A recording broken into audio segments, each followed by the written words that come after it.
Work, work, let's work. Work, work, work, work, work.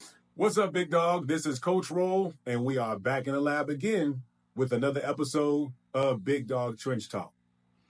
Today's topic, we're going to get right into it. Today's topic is called Dealing with the Double. Dealing with the double. The double team has been and always will be one of the toughest things that a defensive lineman has to deal with, dealing with the double, right? In some cases, a lot of guys say it's not fair, it's not right. How do you put two guys on one guy? But if we know better, it's a compliment. You got to put two guys on me to attempt to try to slow me down, right? We can see it that way too. Either way is tough to deal with, and we're going to break it down today as to, against the run, how do we deal with the double team? Before we can get into dealing with the double team, we have to now start to define the double team, because the double team has been changed in the way that it is used or how it is used in the run game, right? So when I grew up, the double team was just a base double. It was a straight downhill double, which was pretty much a center guard combo, a guard tackle combo, or a tackle tight end combination. Whichever it was, those two offensive linemen working against one defender and moving them to the second level. When I say second level, I'm talking about the level of the linebackers. So we saw a lot of I formation offenses, ISO plays out of I formation, which pretty much means they're isolating the mic. So you could double the center and guard, and they can stay on that because the fullback would lead up to take the isolated backer, right? That's how it was. So the double team, there was no double up or double off or bump and get off. When I played, they stayed on you, which made it very difficult most of the time, okay? But things have changed. So a double team is, simply put, two offensive players that are working together against one player to relocate them, to move them, to create bubbles, and make space for that running back. So now, because of the zone concept, because a lot of the passing games or offenses wanting to be balanced without having to put an H-back or a fullback in the game all the time, now you have the zone concepts where the doubles are now moving. We call them, or I like to call them, scoop blocks. So when you have a type of scoop, depending on the flow of the ball or the flow of the play, you're talking about center and guard scooping right, where they double and one of the offensive linemen work to the second level, they work to the backer, right? Because in nowadays game offensively, there aren't a lot of I backs anymore. There's offset backs, there's near backs, there's far backs. And a lot of times, if there isn't a fullback in the game or an H-back in the game, then the guard has to be the new fullback. The tackle has to be the new fullback, and they now have to work up to that second level. So when you're talking about a zone right concept or a zone left concept, one of those linemen have to work up to that linebacker. They have to work up to the second level, and that double moves with the flow of the ball. Depending on where the flow of the ball is going, the double is moving with that flow. You also have down doubles a lot of times where you'll have a player, an offensive player in front of you if you're a defensive tackle, and that guard's job is to hold you up, and that offensive tackle's job is to double and wipe you down, right? So now you have like a setup double where the one guy's holding you up, the other guy's wiping you down and trying to pretty much clean everything inside you. So if you're a three technique and you have the guard in front of you, and here comes this offensive tackle, he wants to double you to the nose. He wants to double you to any inside flow that's coming to use you and cut you off from anybody scraping or pursuing over the top of this offensive player. So you'll have a down double, so to speak, right? So you have your base double or straight ahead double. You have your scoop double, which is a moving double. And then you have that down double, right? To where their job is to wash you down completely and work to cut everything off from any kind of crossface or backside pursuit. So there are more doubles, but fundamentally speaking, those are the ones we get a lot. Okay, we get a lot of those. Straight ahead, scoops, double downs, okay? But now they are doubling to a backer or doubling to the second level. You also have bumps, right? To where it's not a true double. You are getting double teamed for a moment, for a second, to where you may have, if you're a nose tackle and you are outside shoulder of the center, and the guard has to quickly climb to the second level depending on the offensive play, and that guard may just bump you. That guard will bump you over so that the center can seal you and remove you out of the play, creating gaps for the running back. So that's a bump. The guard will bump the nose over so the center can take over so that the guard is free to climb to the second level. So you have bumps. It has changed so much with this offensive scheme now to where you have to know how to be able to deal with those different doubles because they aren't the same. When I got to college and they started running a lot of stretch concepts, okay, then I couldn't deal with a scoop double the same way I dealt with a base double. They were two different double teams, right? And so I quickly found that out that Big Dog, those are not the same doubles. And you have to be aware of which double you're dealing with so that you can be effective in how you're dealing with the double. And that is our first point that I'm going to make today is awareness. There are three very important ways, Big Dog, coaches, that you are going to be able to deal with the double team. This is more informative today. And hopefully you can apply a lot of what I talk about today in today's podcast. Three ways, and I'm going to categorize them and break them down with three A's. The first A is awareness. You have to be aware of what kind of double you're getting and if you think you're going to get one. Okay, this speaks to pre-snap read. You hear me talk a lot about pre-snap read, and it's hard to deal with something I didn't know was coming. Okay, so awareness is the first A. The second A, really two A's, is aim and adjust. Aim and adjust. I put them together because they're pretty much the same thing. Aim and adjust. Okay, they're slightly different, but they have the same function, aim and adjust. So the second A is aim and adjust. Once I am aware of the double, I need to aim and adjust myself so that I can deal with the kind of double I'm getting ready to get. And a lot of times that's going to require for us to aim our bodies, adjust our track, and adjust our alignment. The last A is attack. Now we have to attack this double. We can't wait for the double to come to us. We must attack it. We have to get ahead of it. We have to be proactive, which we have already been in our adjustment. And now we have to be relentless in our pursuit to do what? To stop the double. Not necessarily make the tackle. And I'm all for making the tackle. But it's hard to make the tackle if you haven't attacked the double. The first thing you have got to do is attack that double.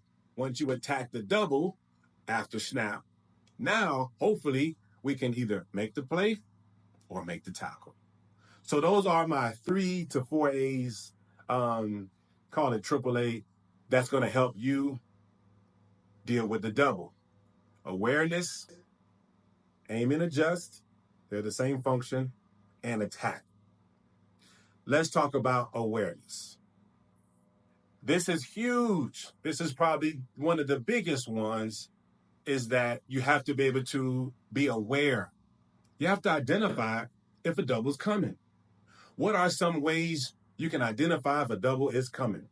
First, I hope you're watching film, Because in watching film and really breaking down the team that you're playing against, hopefully you are paying attention to what formations, what personnel groupings do they have where they typically run some type of double concept.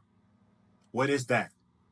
Okay, it might be a I back or pro set, which is I backs with a tight end, 21 personnel. Let's go back. Let's go way back. Okay. And you'll see the Niners run that every now and again. You'll see some teams still go straight old school because it still works. 21 personnel, I back pro set, 2 running backs, 1 tight end. And they'll still run downhill on you, inside tackle or even weak. Shoot, you'll even see a YY or what some teams call a YU with the I back set, quarterback under center. It still works. It still works. No doubt about it. But a lot of times, if you see a tight end on the line or 2 tight ends on the same side, I highly recommend you anticipate the double. The double is coming. You might say, well, what if it doesn't come? At least you was prepared for it. Because I'm getting ready to attack this guy in front of me with all I got. Because this double is coming. And if that turns out to be a solo block, perfect. If the double does come, I was already ready for it. You have to be aware. So what formations, what personnel groupings do you see, have you seen in their film that's going to help you identify on the field when that double is coming? They may double with no tight ends. They may not need a tight end. They may have that tackle come down on that 3 technique and double with the guard, right? Because they're running some kind of zone option. Okay, I'm not saying that they only double with a tight end. They may double with 10 personnel. They may double with 20 personnel. They may have a running back and an H-back. They may be in split backs. I don't know. But you have to be aware. You have to prepare yourself to be able to identify when that double is coming. And such is light.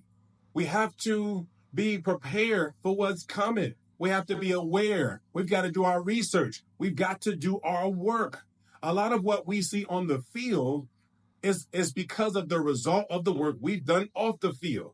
Have you done any off-field work? Are you in the lab? Are you watching film? Are you taking notes? Are you writing this stuff down on paper?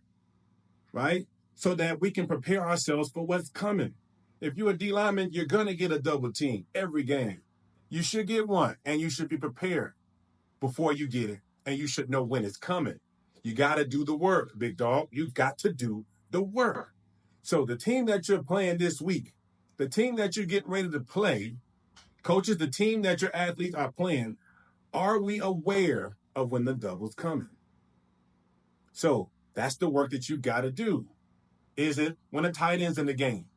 And most of the time, I teach my linemen, when a tight end is in the game, it frees the tackle, creates another bubble, creates another gap, but it frees that offensive tackle, frees him up to be a down blocker, to bump, or to straight up just double with the guard.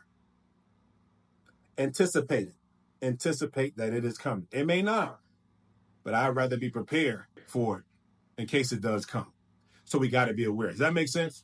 We have to do our film work, and we have to, when we watch film, when we watch the right things in film, and we're paying attention to personnel grouping and formations, and when we are identifying every time they line up in that particular formation or when that personnel comes out, most likely I'm going to get double up front. Now, when we're practicing, first, when we are practicing, we are identifying that in our practice. And then when we get to the game with a great week of practice, identifying what we see, what's coming, then we can deal with the double a whole lot better. But it's tough to deal with it, big dog, when you don't know what's coming. Okay? All right. Let's move on to number 2, which is adjust and aim. Aim and adjust.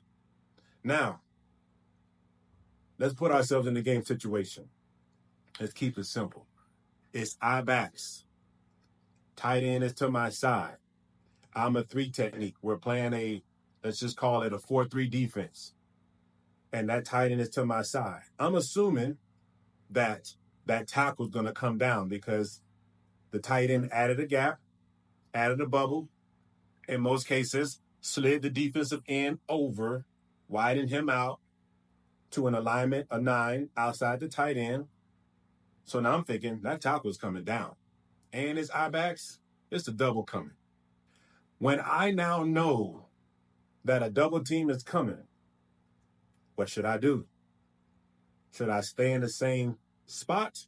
Do I stay in the same place? Or do I aim and adjust? Adjust and aim. What do I do? I highly recommend, Big Dawg, that you adjust yourself. Depending on how the offense is running its play and depending on your coordinator. Okay, it has to make sense with your coordinator. Understand that when it comes to the double team, it is not just you dealing with the double. It is you and the linebacker behind you. It is not your job solely to deal with the double. Oftentimes, the sooner the linebacker comes and attacks the line of scrimmage, the sooner that double has to come off of you. The sooner that offensive player, will come off of you and work to the second level. They can't just let that linebacker just roam and hit the gaps like that unless it's some kind of ISO concept, but they had to double up. And nowadays game, you see a lot of double up, double to the second level. But the sooner the linebacker comes to the line of scrimmage, that tackle or that guard, depending on what kind of double we're talking about, ace, a ace double, a deuce, or tray, what some schemes call it. As soon as that linebacker attacks the line of scrimmage, the double has to come off you. So it's you and that linebacker dealing with the double team. So once you know that that double is coming, you could say, you know what? I want to adjust my alignment to a type 3. Okay? I want to go type 3 in my double. I'm not saying that's what you have to do. I'm saying you can make that adjustment. That's one of the things that I did that helped me deal with the double when I played the game, when I start to figure things out. I line myself up in a type 3, and in lining myself up to a type 3, I was taking away surface from the tackle. Now, the tackle didn't have a number to attack. I slid myself over. I got into a thicker 3, which means my inside foot was down the crotch of the guard, so that it made that double tougher for the tackle, right? And now I could focus and aim myself to give this guard all of me before that tackle came down. By me adjusting to a tighter 3 technique, now the tackle had to travel a little bit, and by the time that tackle came down to me, I was already knocking the guard back.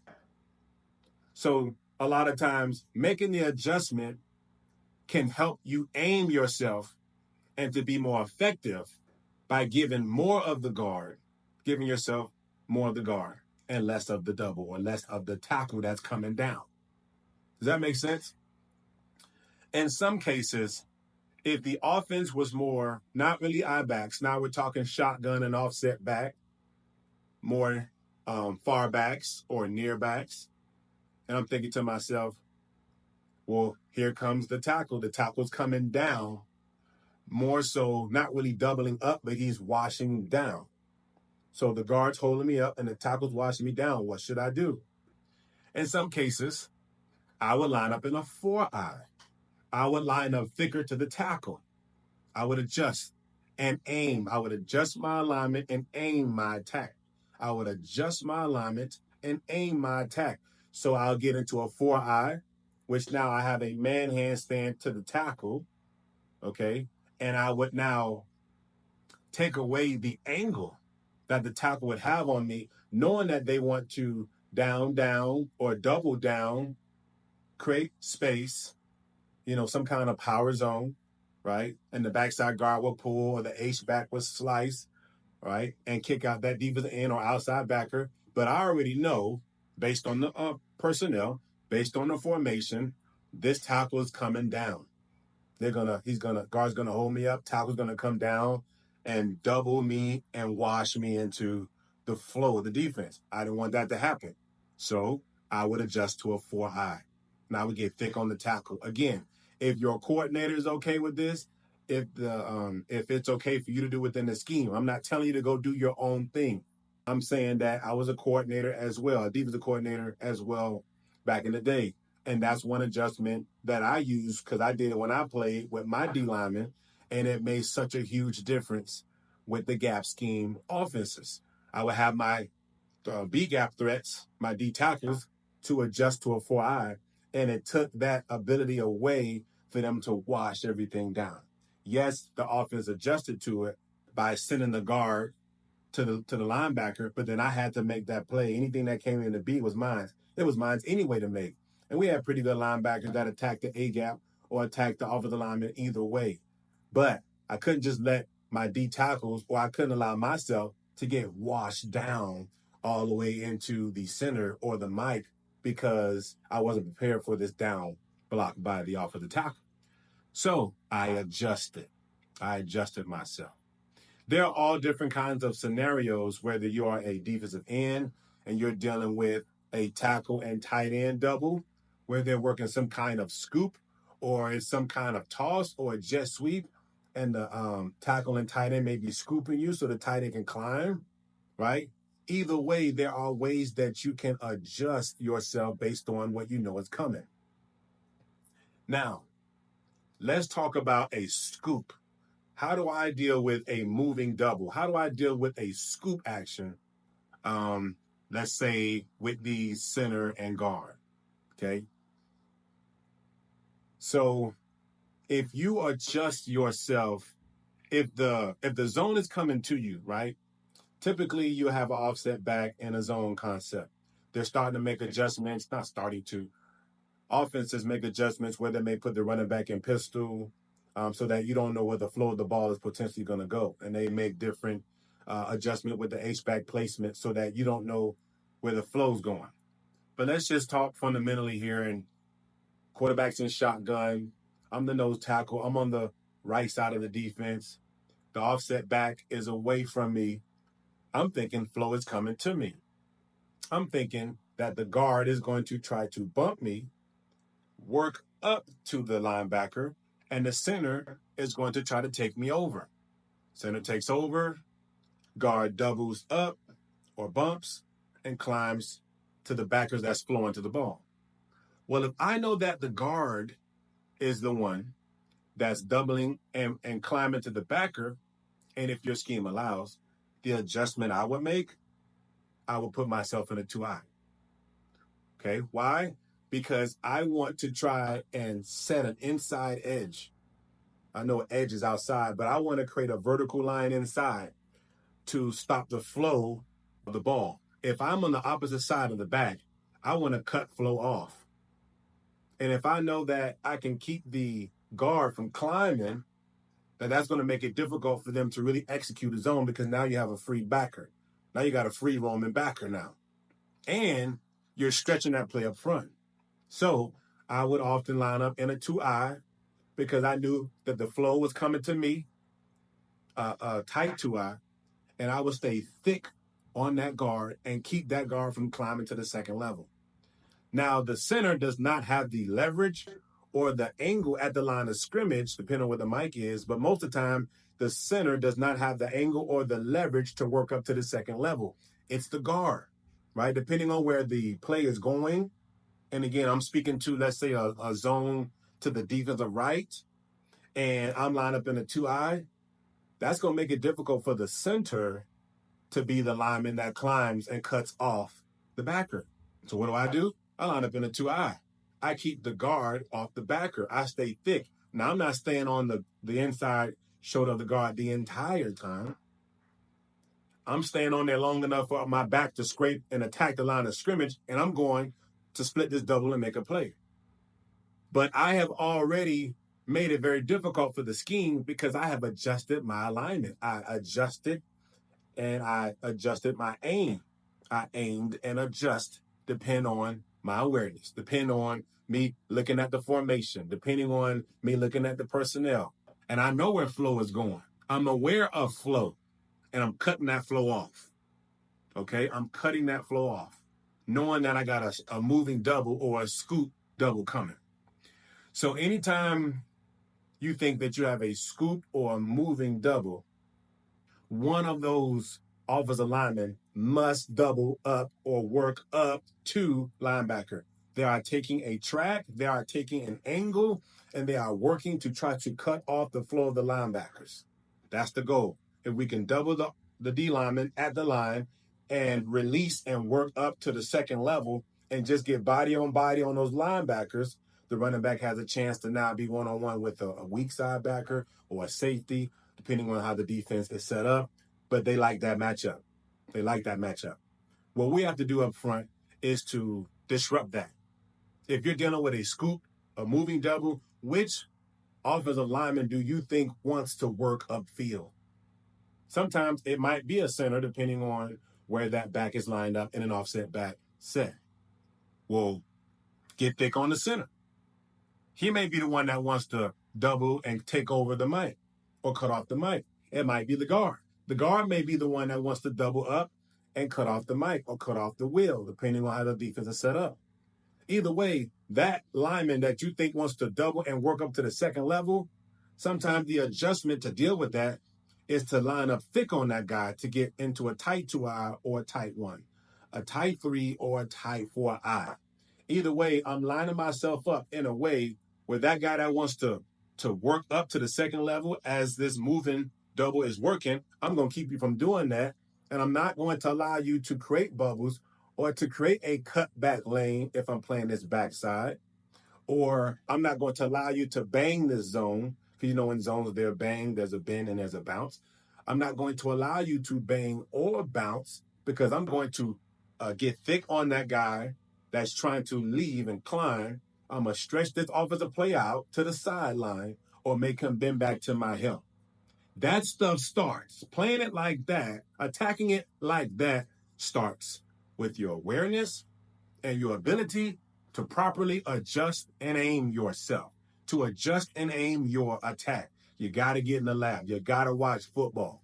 Most great defensive linemen are great offensive linemen. I'm going to say that one more time. Most great defensive linemen are great offensive linemen. And I'm not necessarily saying that they have offensive line technique, but what they do know is what the offensive lineman is trying to execute. That defensive lineman knows how these center and guard or guard and tackle is trying to actually work up to the second level. They know their function. They know how they're firing. They know how they are working. And by you already knowing that, you can now adjust yourself and attack it differently, knowing what that offensive lineman is trying to do. It's very difficult to beat somebody you don't know. It's very difficult to stop someone that you don't know their skill set, you don't know their track, you don't know how they're trying to attack you. It's very difficult because everything becomes new. Everything becomes, kind of new to you because you wasn't expecting it. You're not aware of it. So now you're playing catch up the entire play. Can't play like that. You can't always think that you can, come back from behind or you can play 2 steps behind and be effective. Yes, it happens sometimes, but it shouldn't happen consistently. So we've got to be aware and we have to be ready to aim and adjust. So the second part of being able to deal with the double is being able to aim and adjust yourself according to the defense, according to what the scheme allows you to do. Okay, you got to ask the coach, what can I do? If I know the flow is coming to me, I know I'm getting a scoop, what can I do? Can I get thick on the guard in a 2-eye? Can I get thick on the tackle in a 4-eye or whatever? What does the scheme allow me to do?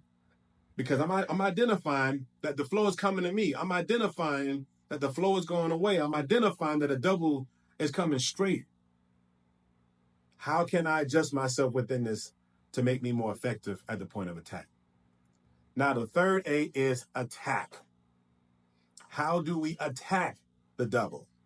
Now, the double takes 2. The double team takes 2 people. So at the foundation of dealing with the double, obviously you're already aware and you've adjusted and aimed yourself. The foundation of dealing with the double is to attack 1. Double teams work very well when the offensive lineman are within hip to hip of each other, when they can work side by side to an extent, because one has to climb to the second level, if they can work closely with each other, that double most of the time is going to be successful. How do I put one of these offensive linemen on another level? How can I put the guy in front of me that I have aimed and adjusted myself in front of? How can I put that lineman on a different level from the lineman he's working with? That's huge. That's why we have to properly aim and adjust ourselves, because I'm aiming and adjusting myself in such a way where I'm trying to get the lineman that I'm in front of on a different level than the lineman he's working with. I can't let them work together. I've got to create a divide. I've got to put them on a different level. If it means the center, I got to put the center on a different level from the guard. If it's a guard tackle combo, I've got to put the guard on a different level from the tackle so he can't bucket step and work some kind of inside scoop action. Whatever it might be, the tackle and the tight end, if I'm in a 6-eye or whatever the case may be, I've got to put the tight end on a different level from the tackle. I cannot let them form a line. I cannot let them work hip to hip, work foot to foot with each other. That's why a lot of times I'm identifying that stuff already in the split. I already know by your split that y'all working together. I already see how tight your splits are. I already see how wide your splits are. There's no way you're working together with that other lineman that's 2.5, 3 feet away from you. I better be too quick for you to be able to do something like that, for y'all to work together and y'all are about 3 feet away, a yard away from each other. Ain't no way I'm going to let that happen. But when you see that 1 foot split, that foot to foot split, 1.5 foot split, when you start seeing this stuff and now you are aware that it's coming, I'm getting ready to punch somebody hard because I'm making sure y'all are not working together. I apologize ahead of time to the lineman that's in front of me because I know that guy's coming down, and before he comes down, I'm getting ready to give you all I got. I'm picking one. The foundation of dealing with the double is to pick one. Which one we attacking? Which one are we going to give 1,000 pounds of pressure? Who going to get it? Who going to get this power? Who going to get this punch? Got to pick one. You got to pick one. Even if you don't understand concepts, you don't understand offensive schemes just yet, though you need to. Even if you're not there yet, Big Dawg, pick one. Who are you going to give it to? Who going to get these hands? Who going to get this 1,000 pounds of pressure that you finna come soon as this ball gets snapped? Pick one. Because you want to make sure that you put them on a different level. Make sure they are not working together, lock and step. Can't do it. Because once that happens, I ain't going to lie to you, it's tough to deal with that kind of double. So you got to pick one, Big Dawg, and which one is going to be. That's the first thing when we talk about attacking, pick one of them. And that's why I said earlier that if I get into a tight 3 or a tight 1 or a tight 4-eye, that is me picking one.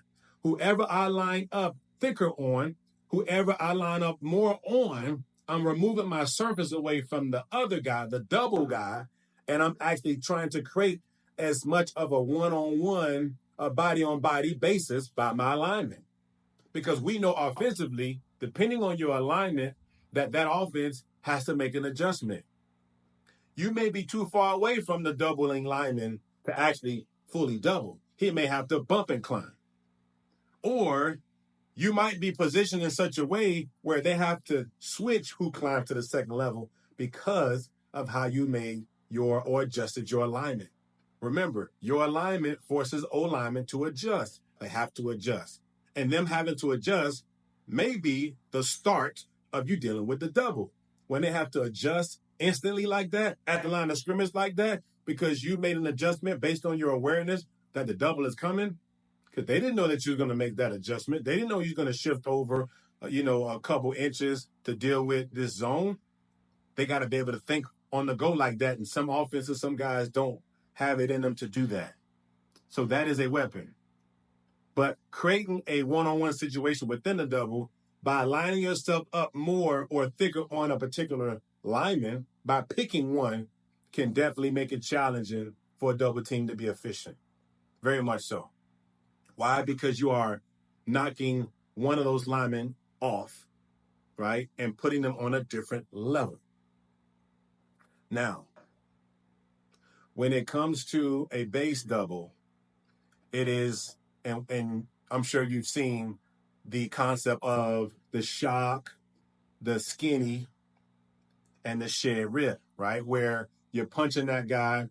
When you feel that double coming, you turn your back to that down block, or you turn your back to that doubling lineman. You get skinny, which takes away surface from the doubling guy. And as soon as that lineman climbs, you rip in your gap and make the play. He releases, you replace him. He releases, you replace him. So you have that way. You have that way of what some people used to call at least, corkscrew, or turning your knee, or turning your back, or turning your hip towards the doubling lineman, attacking the guy that you are thick on, getting skinny, and giving your back to the doubling guy. That works very well. I've seen a lot of guys do it. I've seen a lot of pro guys do it. The college guys do it. The issue is that sometimes high schoolers and youth don't have that kind of strength. So we have to be careful about what we teach and who we're teaching it to. Just because a pro guy's doing it, those guys have the strength. They've worked on it time and time to deal with the double like that. I used to hear people say, take a knee, turn and take a knee. Everybody doesn't have the power to do that. Everybody does not have the strength to do that. And I'm not a big fan of it because it just takes a lot of core strength, takes a lot of stability, and a lot of power with your upper body to be able to. And I get the concept of going down to a lower level, right, and not giving that doubling lineman, the second lineman that's coming, surface, but everybody does not have the ability and the strength to do that. So we got to be careful what we're teaching and who we're teaching these techniques to when it comes to dealing with the double. However, attacking one and giving your back to the other is a great way to deal with a base double, a straight ahead double, okay? The scoop doubles. When you have a moving double, you cannot deal with the scoop double the same way you deal with a straight double. That's where I got into issues in college initially, because I thought I couldn't recognize which double it was because I wasn't paying attention to the formation in the backfield at the time. Okay, like my freshman year. I knew a double was coming. I didn't know which way it was going. So, because I was dealing with the base doubles okay, when they started moving on me, I got in trouble. Why?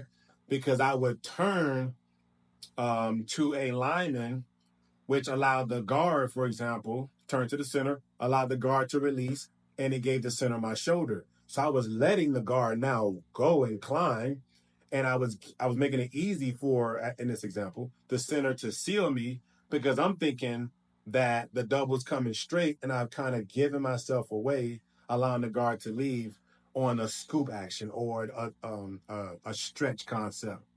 That did not work.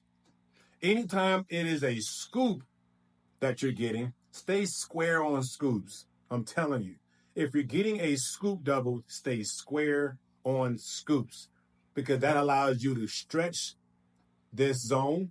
It allows you to put that guy on a different level, makes it hard for the guy in front of you to release to the second level.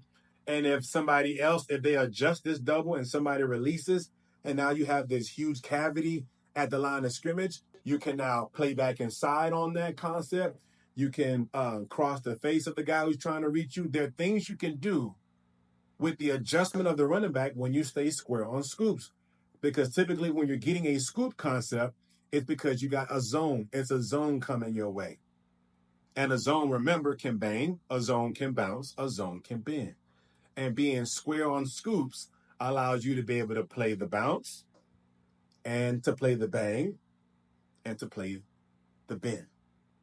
So turning your shoulder, you're giving up that bounce, bang, or bend concept because it's not necessarily coming straight if it's a moving double. So how do we know that kind of double is coming? You got to look at the formation, got to do your study, you got to watch your film, you got to take your notes, because then that's when I'm thinking to myself, it's a moving double. Who wants to lead and climb to the second level? Let me get thick on that guy and stay square. Why? Because it is a moving double. If it's not a moving double, if they're making it look like you're going to get a scoop and you don't, which happens on inside zone concepts, then at least you are square and you can bear down on the bump that's coming. Knowing that, again, with zones, inside zones, outside zones, wide zones, split zones, that somebody's got to go. Somebody has to climb to the second level. And if we're strong enough to be patient and just hold that position and bungee back or snap back into my guy, when that guy leaves, I'm going to replace him. When he releases, I replace him.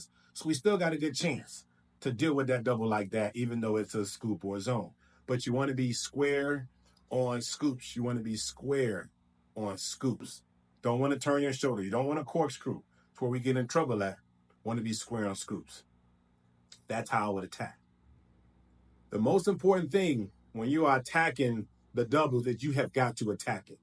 You got to punch. Once you aim and adjust yourself, you have to get after. You got to get off the ball. You can't be looking in the backfield. You can't be trying to track the running back. Can't track the back. You got to deal with this double right now.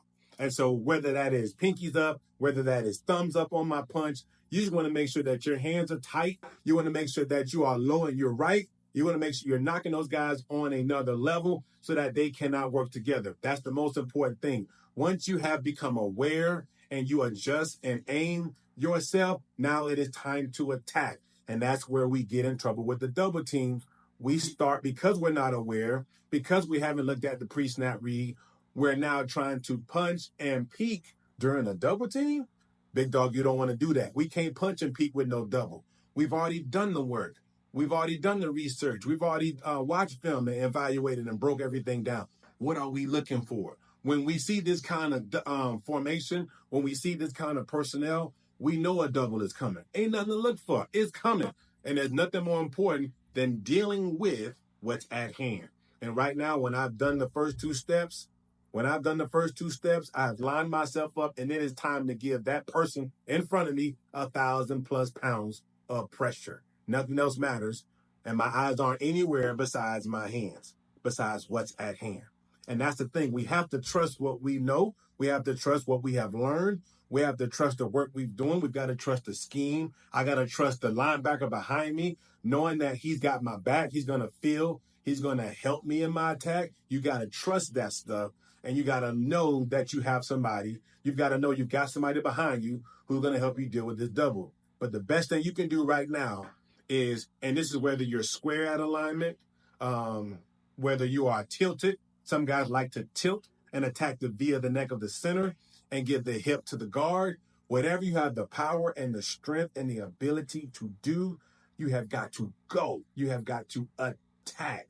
And you got to give them all you got. And you got to make sure that everything that you have set yourself up for, that you are prepared for it.